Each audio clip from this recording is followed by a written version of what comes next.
Welcome to வாங்க சுவையாக சாப்பிட்லாம். இன்றைக்கி நம்ம சேனலில் நொய்யினிப்பு இல்லாட்டி தேங்காய் பர்பி எப்படி செய்கிறதுன்னு பார்ப்போம்.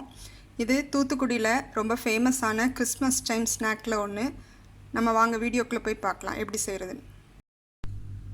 நொய்யினிப்புக்கு தேவையான பொருட்கள் என்னென்னு பார்க்கலாம்.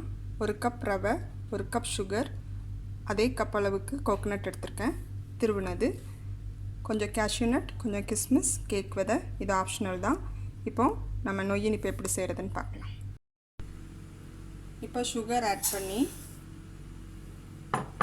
அதில் ஒரு 1/4 கப் தண்ணி விட்டு சுகர் மெல்ட் ஆகணும். மெல்ட் ஆகி அது பாகாகி வரணும். அது திக் பாகுக்கு பதம் கிடையாது, கம்பி பதம் அப்படிலாம் கிடையாது. அது கொஞ்சம் நல்லா மெல்ட் ஆகி சுகர் வந்து கொதிக்கணும். இப்போ தேங்காய் ஆட் பண்ணிடலாம்.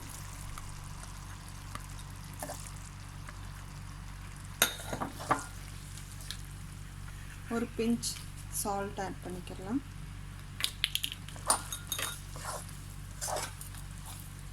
இப்போ இந்த தேங்காய் இதில் நல்லா இந்த பாகில் வெந்து கொஞ்சம் நல்லா இதாகி வரும். அதுக்கப்புறம் தான் ரவை ஆட் பண்ணணும்.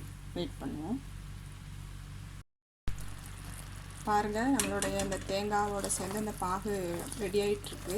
இந்த தேங்காய் ஒயிட் கலரில் இருக்கிறது கொஞ்சம் அப்படி நிறம் மாறி எல்லோ கலரில் நல்லா வெந்து எல்லோ கலரில் மாறும். அப்போ அந்த டைமில் நம்ம வந்து ரவை ஆட் பண்ணணும். நம்மளுடைய இது ரெடி ஆயிடுச்சு, பாகு ரெடி ஆயிடுச்சு. இதில் கேஷ்யூ நட்டு, கிஸ்மிஸ் ஆட் பண்ணிக்கலாம். நெய்யில் வறுத்து வச்சுக்கிறத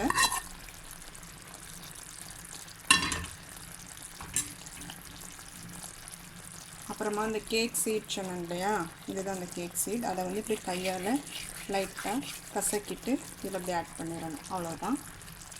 இதை இப்போ ஒரு தடவை மிக்ஸ் பண்ணி விட்டுட்டு, இது எல்லாருமே ஈஸியாக பண்ணலாம்.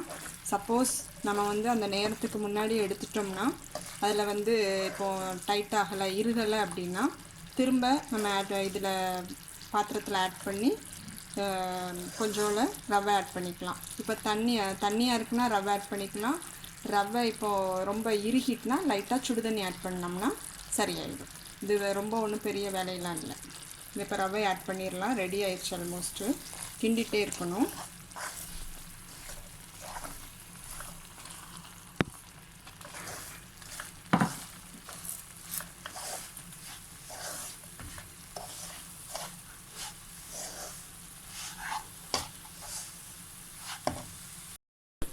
இப்போ இது ரெடி ஆயிடுச்சு. நம்ம பிளேட்டில் தட்டி அதை ஆற வச்சுட்டு அதுக்கப்புறம் கட் பண்ணலாம். பிளேட்டில் மாற்றலாம். பிளேட்டுக்கு மாற்றிட்டு இதை ஃபுல்லாக சரி பண்ணி எடுக்கணும்.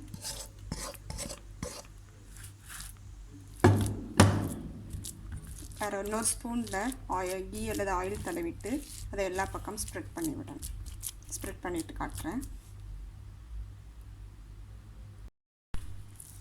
பேக் சைடில் ஆயில் தடவிருக்கேன்.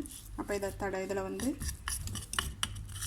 அட்ஜஸ்ட் பண்ணி அதில் நீட்டாக தடவி விட்டுடலாம். அவ்வளோதான். கொஞ்சம் இறுகினதுக்கப்புறம் கட் பண்ணிவிட்டு காட்டுறேன். இப்போ நம்மளுடைய நொய்யினிப்பு ரெடி ஆயிடுச்சு. இதை இப்போ நான் வேறு பிளேட்டுக்கு மாற்றிட்டு காட்டுறேன். நம்மளுடைய நொய்யினிப்பு இல்லாட்டி கோகோனட் பர்பி ரெடி ஆயிடுச்சு. நீங்களும் உங்கள் வீட்டில் ட்ரை பண்ணுங்கள். கமெண்ட்ஸ் கொடுங்க, லைக் பண்ணுங்கள். சப்ஸ்கிரைப் பண்ணாதவங்க என்னோடய சேனலுக்கு சப்ஸ்கிரைப் பண்ணுங்கள். தேங்க்யூ.